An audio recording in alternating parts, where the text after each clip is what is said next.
छोटा सा निवेदन, मेरे आराध्य शनिदेव 29 अप्रैल अपनी मूल त्रिकोण राशि कुंभ में प्रवेश कर रहे हैं। 30 साल के बाद अपनी मूल त्रिकोण राशि कुंभ में प्रवेश, और जिस तरह की ग्रह योग है, इतने सुंदर महासंयोग में 30 अप्रैल 2022 शनि अमावस्या महोत्सव श्री शनिधाम शनि तीर्थ क्षेत्र असोला फतेहपुर बेरी में आपका स्वागत। करिए शनि भगवान के दर्शन, पूजन, तेलाभिषेक, संपूर्ण कष्टों से छुटकारा। दिल्ली और एनसीआर के सभी शनि भक्तों से मेरा निवेदन, शनि तीर्थ क्षेत्र असोला फतेहपुर बेरी अद्भुत तपोभूमि है मेरी। खाली दर्शन करने से शनिदेव की कृपा का प्रसाद प्राप्त होगा और जीवन खुशियों से भर जाएगा। नीलांजन समाभाषम रविपुत्रम यमाग्रजं छायामार्तंड संभूतम तम नमामि शनेश्वरम। नमः कृष्णाय नीलाय शीतकंठाय नमो नमः। नमो कालाग्निरूपाय कृतंचाय च नमो नमः। हे श्याम वरण वाले, हे नीलकंठ वाले, स्वीकारो नमन मेरे, स्वीकारो भजन मेरे। नमो नारायण। जय गौ माता, वंदे मातरम, भारती को प्रणाम और हृदय से ओम शम शनिश्चराय नमः। प्रिय दर्शकों, मित्रों, साथियों, जीवन में सफलता चाहते हो ना, तो जो मैंने अपना एक बार अपना के देखो। मैं अपनी सुबह की नींद पर थोड़ा सा काबू किया और जीवन में सुकून आया। सुबह की नींद आपको इरादों को कमजोर कर दी, इसलिए इस नींद को हराकर अपनी जीत का आगाज करिए। जो ब्रह्म मुहूर्त में उठता है ना, उसके चारों ओर ऊर्जा का अद्भुत प्रवाह रहता है। साथियों, इस विषय को अपना के देखेगा, जरूर सफलता मिलेगी। एक बात और छोटी सी कहना है, किसी की निंदा करने से यह पता चलता है कि आपका चरित्र क्या है, न कि उस व्यक्ति का। यदि निंदा ही करनी है तो अपने अवगुणों की करो ना, औरों की क्यों भाई। बुरा देखन में चला और बुरा न मिलिया कोई, घट खोजा जो अपना हमसे बुरा न कोई। जो मनुष्य अपने स्व अवलोकन करता है, अपने अवगुणों पर ध्यान देता है, वो जीवन में सफलता जरूर हासिल करता है। साथियों, नमन नारायण। प्रिय मित्रों और साथियों, साल 2022 और शनिदेव साल 2022 में 29 अप्रैल 2022 सुबह 7:52 पर शनि मार्गीय अवस्था में अपनी स्वराशि मकर से मूल त्रिकोण राशि कुंभ में प्रवेश करेंगे।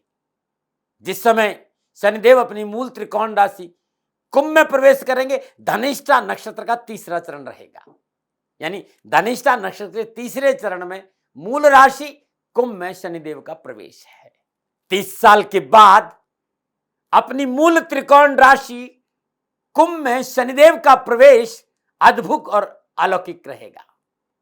अपनी मूल त्रिकोण राशि में शनिदेव बड़े मुदित रहते हैं, प्रसन्न रहते हैं, प्रफुल्लित रहते हैं। अनुभव से भरी राशि है, धीर गंभीर सफलता इस राशि का महत्वपूर्ण गुण है। प्रत्येक कदम सोच समझकर और धैर्य और संयम के साथ बढ़ाती है कुंभ राशि। और कुंभ राशि शनिदेव की मूल त्रिकोण राशि में 30 साल के बाद अपनी राशि में प्रवेश हो रहा है, तो संपूर्ण चराचर जगत और राष्ट्र के लिए ये सुकून भरा संकेत है। प्रिय राशिवासियों, पिछले इतने वर्षों से खाली एक ही संदेश दिया था कि शनि परम न्यायाधीश है, कर्म फल दाता है, भाग्य विधाता है, शनि शत्रु नहीं मित्र है। ये संदेश लेकर इस राष्ट्र के सामने में आया था। कहीं भय, कहीं भ्रम, कहीं भ्रांति रखने की जरूरत नहीं है। शनिदेव 3 महीना 13 दिन अपनी मूल त्रिकोण राशि में रहेंगे। इसी बीच 4 जून 2022 को रात्रि 3:12 पर शनिदेव कुंभ राशि में वक्री होंगे। 4 जून से लेकर 12 जुलाई 2022 तक कुंभ राशि के धनिष्ठा नक्षत्र तीसरे चरण में शनिदेव वक्री अवस्था में संचरण करेंगे। मित्रों और साथियों, 12 जुलाई 2022 को दोपहर 2:52 पर शनिदेव वक्री अवस्था में धनिष्ठा नक्षत्र के दूसरे चरण में पुनः अपनी मकर राशि में प्रवेश करेंगे वक्री अवस्था में। 29 अगस्त 2022 को सुबह 8:47 पर शनिदेव वक्री अवस्था में धनिष्ठा नक्षत्र के प्रथम चरण में प्रवेश करेंगे और 23 अक्टूबर 2022 को सुबह 9:38 पर शनिदेव मकर राशि में मार्गी होंगे और 14 दिसंबर 2022 को रात्रि 9:16 पर शनिदेव धनिष्ठा नक्षत्र के दूसरे चरण में मकर राशि में प्रवेश करेंगे मार्गी होकर। मित्रों साथियों, मेरी आराध्य का मामला है और चर्चाएं आपसे छुपी नहीं है कि शनिदेव को लेकर क्या चर्चा होती है।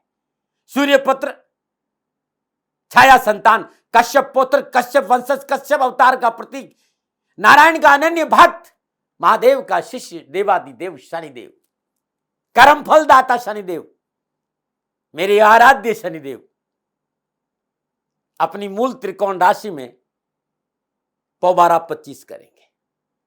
लाभ, सफलता, यश, प्रगति, उन्नति के अवसर मिलेगी, सफलता, कारोबार में सफलता, कामकाज में सफलता, हर तरह से मानव जाति का कल्याण करेंगे शनिदेव। लेकिन मित्रों, इस बात का ध्यान रखना है, शनिदेव रक्षा करेंगे, लेकिन राहु का मंगल की राशि में प्रवेश बहुत आक्रामकता लाएगा।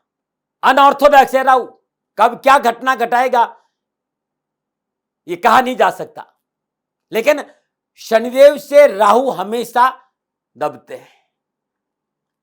तो मंगल की राशि में राहु का प्रवेश और शनिदेव मूल त्रिकोण राशि में आएंगे, राहु भी अपना प्रभाव कम दिखाएगा, लेकिन राहु प्राकृतिक प्रकोप की घटनाएं बढ़ाता है। ऐसी अवस्था में भारत का भाग्येश और कर्मेश शनिदेव है। राष्ट्रवासियों से कहूंगा कि करे शनिदेव का पूजन, और शनिदेव का पूजन यानी माता पिता की सेवा, धर्मानुकूल आचरण, अपने राष्ट्र प्रेम, और आपको मौका मिल जाता है तो ओम शाम शनिश्चराय नमः इस मंत्र का जाप करेगा, जीवन खुशियों से भरा रहेगा। हे राष्ट्रवासियों, मेरा निवेदन कि आराध्य अद्भुत है, अंतर चेतना के मालिक शनिदेव है।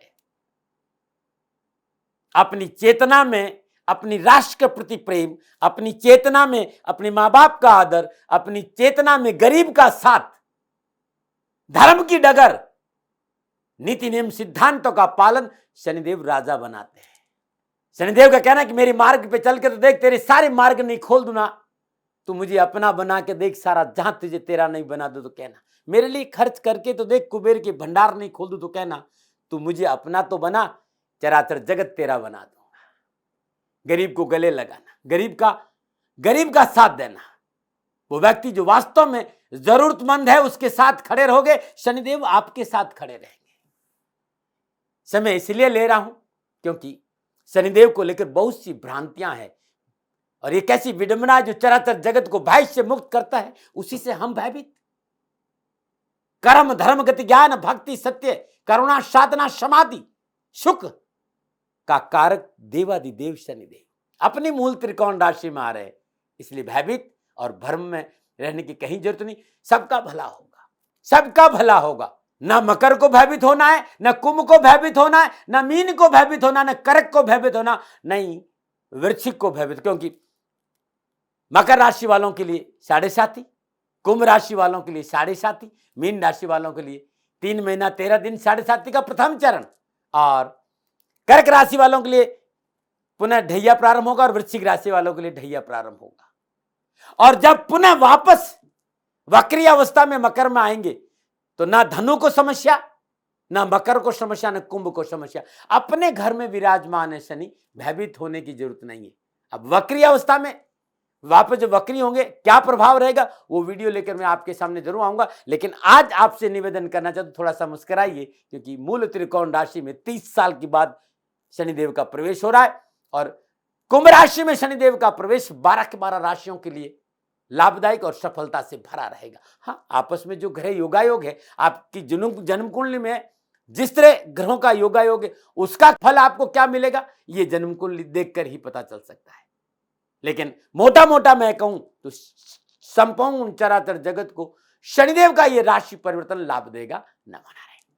अब 12 राशियों पर शनिदेव का क्या प्रभाव रहेगा, इस विषय पर आ रहा हूं मैं। मेरा छोटा सा निवेदन, मेरे आराध्य शनिदेव 29 अप्रैल अपनी मूल त्रिकोण राशि कुंभ में प्रवेश कर रहे हैं। 30 साल के बाद अपनी मूल त्रिकोण राशि कुंभ में प्रवेश और जिस तरह की ग्रह योगा योग है, इतने सुंदर महासंयोग में 30 अप्रैल 2022 शनि अमावस्या महोत्सव श्री शनिधाम शनि तीर्थ क्षेत्र असोला फतेहपुर बेरी में आपका स्वागत। करिए शनि भगवान के दर्शन पूजन तेलाभिषेक, संपूर्ण कष्टों से छुटकारा। दिल्ली और एनसीआर के सभी शनि भक्तों से मेरा निवेदन, शनि तीर्थ क्षेत्र असोला फतेहपुर बेरी अद्भुत तपोभूमि है मेरी। खाली दर्शन करने से शनिदेव की कृपा का प्रसाद प्राप्त होगा और जीवन खुशियों से भर जाएगा। प्रिय मित्रों और साथियों, ये जो राशिफल है ना, ये चंद्र राशि आपके नाम राशि पर आधारित है। राशिफल पुरुषों के लिए भी है, महिलाओं के लिए, बुजुर्गों के लिए और बच्चों के लिए भी है। प्रिय दर्शकों, मित्रों और साथियों, शनिदेव का ये राशि परिवर्तन 29 अप्रैल 2022 को हो रहा है। धनु राशि पर क्या प्रभाव रहेगा, इस विषय पर आ रहा हूं। धनु राशि, राशि अधिपति बृहस्पति स्वराशि मीन में 12 साल के बाद प्रवेश किए, तो राशि अधिपति बृहस्पति भी बहुत अनुकूल है। और शनिदेव धनु राशि वालों के लिए दूसरे और तीसरे भाव के स्वामी होकर तीसरे भाव ने अपनी मूल त्रिकोण राशि कुंभ में धनिष्ठा नक्षत्र में संचरण कर रहे हैं। धनिष्ठा नक्षत्र का स्वामी मंगल है। धन राशि वालों के लिए शनि का लोहपाद का पाया है और पंचम भाव में विराजमान राहु देव से शनिदेव का तिरेकादश संबंध है। तीसरे भाव में विराजमान शनिदेव की तीसरी पूर्ण दृष्टि पंचम भाव, सप्तम पूर्ण दृष्टि नवम भाव और दसम पूर्ण दृष्टि द्वादश भाव को देखी। 4 जून को शनि अपनी मूल त्रिकोण राशि कुंभ में वक्री होंगे। मूल त्रिकोण राशि में कुंभ में शनि का वक्री होना चेष्टा बल में वृद्धि करेगा। शनि यहां बली होगा। 3 महीने 13 दिन मूल त्रिकोण राशि कुंभ में शनिदेव का संचरण धन राशि वालों के लिए तीसरे भाव में और कामकाज, कारोबार, कैरियर, आर्थिक पक्ष और निजी रिश्तों को लेकर ठीक संकेत दे रहा है। परंतु पुरुषार्थ भाव में शनिदेव का संचरण है, तो तीसरे भाव में शनिदेव परिश्रम और मेहनत पर ज्यादा जोर देते हैं। मिलेगा सब कुछ, आवश्यकताओं की पूर्ति होगी, मनोकामनाएं पूर्ति होगी, सफलता मिलेगी, धन मिलेगा, यश मान सम्मान कीर्ति बढ़ोतरी होगी। लेकिन धीरे धीरे संघर्ष के बाद, परिश्रम के बाद, नक्षत्र गणना इस बात का संकेत है कि धन की कोई कमी नहीं होगी। कामकाज के मसले सुलझते हुए नजर आएंगे, लेकिन आपको हाथ पर धरा नहीं रहना है, मेहनत करना, सफलता मिलेगी उनको जो परिश्रम करते हैं। आर्थिक दृष्टिकोण से धनु राशि वालों के लिए समय ठीक रहेगा। रोजगार के साधन उपलब्ध होंगे, लेन देन के मसले हल होंगे, नवीन लाभदायक व्यवसायिक योजना बनेगी, निवेश का अवसर मिलेगा और निवेश का लाभ भी मिलेगा। देश विदेश से कारोबारी संबंधों में सुधार होगा। देश विदेश से कारोबारी संबंधों को लेकर यात्रा का योग भी और चल और अचल संपत्ति प्राप्ति का प्रबल योग है। हाँ, शनिदेव की तीसरी पूर्ण दशा पंचम भाव पर है। आप ध्यान से देखिएगा जरा, क्योंकि मेष राशि वहां पर है और मेष राशि शनिदेव की नीच राशि है और शनिदेव अपनी नीच राशि को देख रहे, तो ऐसी अवस्था में आपको भयभीत किया जा सकता है, लेकिन भयभीत होना नहीं है। मूल त्रिकोण राशि में शनिदेव विराजमान है। शिक्षा के क्षेत्र में सफलता मिलेगी, परंतु परिश्रम करना होगा, लापरवाही से बचना होगा। विद्यार्थी और युवाओं को शिक्षा और कैरियर को लेकर थोड़ी सी मेहनत, परिश्रम और आज्ञा में चलना पड़ेगा। माता पिता की, बुजुर्गों की सफलता दामन चूमेगी, लेकिन लापरवाही या अनैतिक रिश्ते, अनैतिक कार्य, तब नुकसान हो सकता है। बस परिश्रम बढ़ाइए, सफलता पाइए। शनिदेव का यह संचरण इस बात का संकेत दे रहा है कि विद्यार्थियों को इस समय की गई मेहनत का पूर्ण फल प्राप्त होगा, परीक्षा परिणाम अच्छे रहेंगे।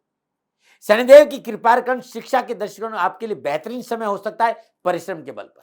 मैं कामकाज, कारोबार, नौकरी, व्यवसाय, आर्थिक चीजों की बातें करूं तो समय बड़ा अच्छा है। कारोबारी परेशानी से मुक्ति मिलेगी, कामकाज के अच्छे साधन उपलब्ध होंगे, व्यवसाय विस्तार का मौका मिलेगा, आर्थिक पक्ष सुदृढ़ होगा, मनोनुकूल रोजगार के साधन उपलब्ध होंगे, रुकी हुई योजनाएं पूरी होगी, नौकरी में मनोनुकूल परिवर्तन देखने को मिलेंगे, कार्यस्थल पर आपका मान सम्मान बढ़ेगा, आपके कार्य की सराहना होगी, मनोनुकूल कार्य परिवर्तन का अवसर भी आपको प्राप्त होगा। यदि आप शिक्षक हैं, वकालत में काम कर रहे हैं, लेखक हैं, क्लर्क हैं, सलाहकार हैं, स्पीकर हैं, ऊंचे पदों पर विराजमान हैं, या किसी पार्टी के प्रवक्ता है, या आपका एजुकेशन का काम है या कोचिंग सेंटर है, समय आपको पूर्णता लाभ और सफलता का संकेत दे रहा है। पारिवारिक दृष्टिकोण से भी बात करूं धनराशि में, तो समय बहुत अच्छा है। पारिवारिक सदस्य आपसे प्रसन्न रहेंगे, दाम्पत्य सुख में वृद्धि होगी, जीवन साथी का पूर्ण सहयोग मिलेगा। बस थोड़ा सा छोटे भाई बहनों को लेकर आपको विशेष सावधान रहना है। उनसे बात करते समय उनकी समस्याओं पर थोड़ा सा ध्यान देना है, उनके साथ तलखी नहीं हो, इस बात पर ध्यान देना है। अब क्योंकि आपकी धनुराशि और एक राशि में 3 नक्षत्र होते हैं, आपकी धनुराशि और आपका जन्म नक्षत्र मूल है, तो नक्षत्र संचरण प्रतिहारी तारा में हो रहा है। इसलिए मैंने कहा था कि छोटे भाई बहनों को लेकर, रिश्तों को लेकर थोड़ी सी सावधान। इस समय छोटे भाई बहन थोड़े से ज्यादा संवेदनशील हो जाएंगे, तो उनसे बात करते समय प्यार मोहब्बत से बात करनी। उनकी कार्यों पर, उन पर थोड़ी सी पैनी दर्शक, वो राह भटक सकते हैं, वो राह नहीं भटके, आपको काम करना हो सकता है आपको उनका विरोध भी झेलना पड़े, लेकिन इस समय उनके साथ खड़ा रहना, उन पर दृष्टि रखना और उनका मनोबल बढ़ाना, उनको कामों में आगे लेके जाना। अब आपकी धनराशि और आपका जन्म नक्षत्र पूर्व आषाढ़ नक्षत्र है, तो नक्षत्र संचरण 6 तारा से हो रहा है और ये बहुत अनुकूल, बहुत ही लाभ और सफलता का संकेत दे रहा है। अनावश्यक बाधाओं और परेशान से मुक्ति दिलाएगा।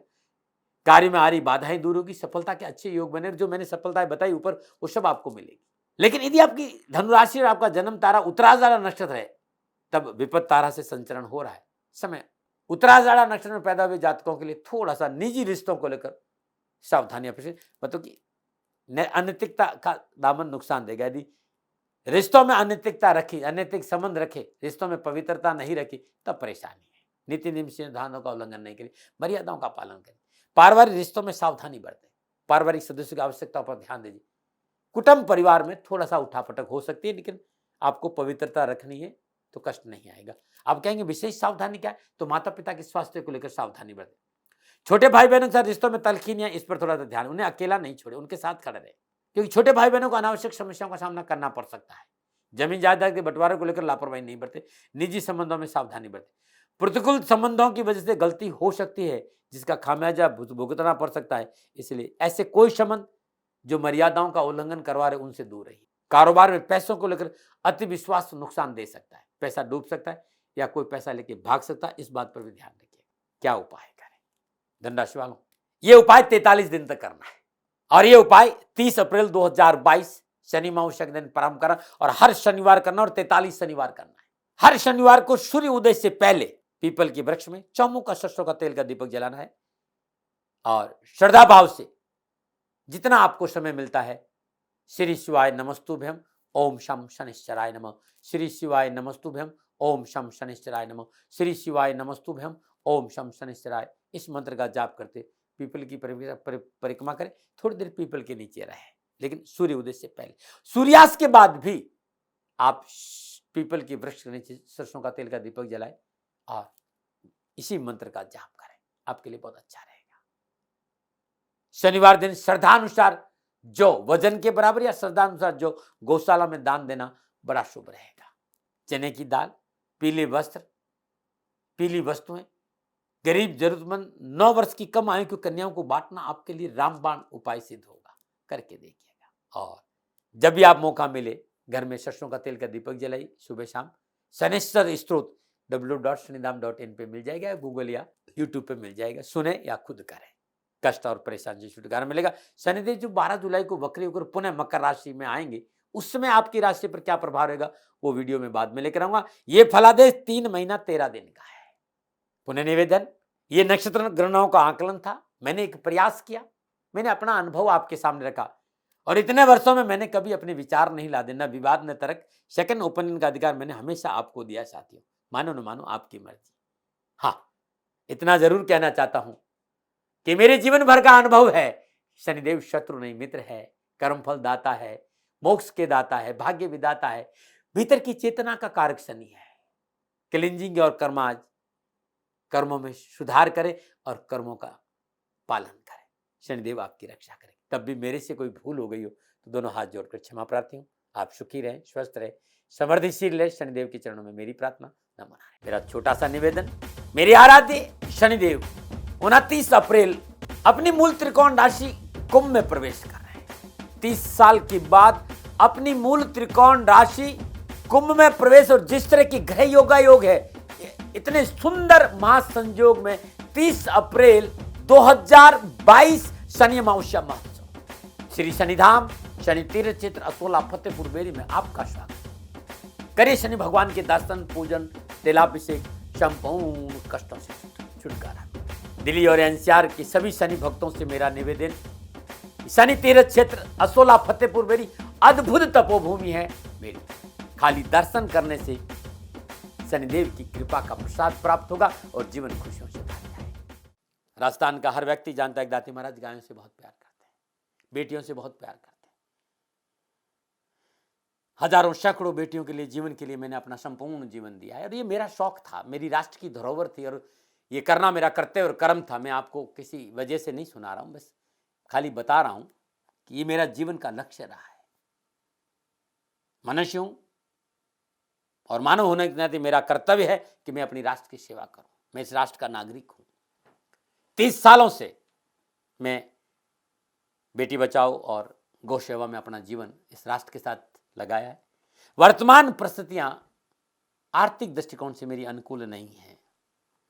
धन नहीं मांग रहा हूं कि मुझे आप पैसे दीजिए, नहीं, पहले भी कभी नहीं मांगा और अब भी मैं नहीं कह रहा हूं और ये मेरा अहंकार नहीं है, क्योंकि धन को लेकर मैं राष्ट्र के सामने कभी नहीं आया था। हमेशा मैंने ये कहा कि साहब सेवा करिए, आप, मैं भी सेवा करता हूं, आप भी सेवा करिए, धन नहीं चाहिए। लेकिन वर्तमान में जो आर्थिक परिस्थिति हैं वो मेरे को ये कहने के लिए मजबूर कर रही है कि सन्निधान गौशाला की गायें दुखी नहीं रहे, इसके लिए मुझे आपका सहयोग चाहिए और सहयोग के लिए मैं स्वयं आपके साथ खड़ा हूं, आपकी समस्याओं के समाधान के लिए। भाई, आप अपनी जन्म कुंडली का अवलोकन कराना चाहते हैं, आप अपनी जन्म कुंडली बनाना चाहते हैं, आपको बहुत सी चीजों की जानकारी चाहिए, तो मैं आपके साथ खड़ा रहूंगा, पूरे साल खड़ा रहूंगा, जब तक जीऊंगा तब तक खड़ा रहूंगा। नंबर आ रहा है, इन नंबरों पर संपर्क करिए, आप मेरे से बात करिए, लेकिन इसकी एवज में गायों के लिए चारे की व्यवस्था कर लीजिए। और इसीलिए मैंने कहा था कि भाई थोड़ा दिन, इस समय मैं परेशानी में हूं और मेरी गायें चारों को लेकर थोड़ी सी परेशान हैं। ऐसा हृदय से आया, लोगों ने कहा कि राष्ट्र आपसे प्यार करता है दाती महाराज, एक बार निवेदन करिए। तो मैं दान नहीं मांग रहा हूं, फिर भी मैं अभी भी, मेरा ये अहंकार नहीं साथियों, मेरा राष्ट्र सर्वोपरि है। मैं ये नहीं कह रहा हूं, मैं ये कह रहा हूं मैं परिश्रम करूंगा आपके लिए और परिश्रम के एवज में गायों के लिए चारे की व्यवस्था करिए। शनि भगवान आपकी रक्षा करे और आपका जीवन सदा खुशियों से भरा रहेगा, ऐसा मेरा निवेदन। और वे लोग जो सक्षम है, सामर्थ्यवान है और जिन्हें दाती महाराज के ज्योतिषीय समाधान की आवश्यकता नहीं, तो उनको मेरा प्रणाम, क्योंकि बहुत से लोगों को मैंने देखा है पिछले 1 महीने में लगभग 20 से 25-50 लोग ऐसे भी हैं जिन्होंने सन्निधान गौशाला में 2100 रुपया चारा कर दिया है। मैं उन सब के प्रति अपना आभार प्रकट करता हूं और ये सहयोग मैं जीवन भर याद रखूंगा। मित्रों, समय ऐसा है कि मेरी परिस्थिति आर्थिक दृष्टिकोण से अनुकूल संकेत नहीं दे रही है, इसलिए मैंने राष्ट्र से कहा कि सन्निधान गौशाला में परेशानी नहीं चाहिए। सरकार सपोर्ट कर रही है, अपनी सीमाओं में रहते हुए जो सरकार करती है, लेकिन उससे पूरा नहीं पड़ता है, ये आप भी जानते हैं। शासन की अपनी एक सीमा है और अपनी मर्यादा है और शासन के पास और बहुत से काम है। लेकिन फिर भी मैं आप सभी का धन्यवाद देते हुए हृदय से पुनः एक बार निवेदन करना चाहता हूं कि आपको लगता है कि दाती महाराज के साथ सन्निधान गौशाला में खड़ा रहना है, तो नंबर है, जरूर सहयोग करें। मेरा कोई दबाव नहीं है, प्रार्थना थी। ओम नमो नारायण, ओम नमो नारायण।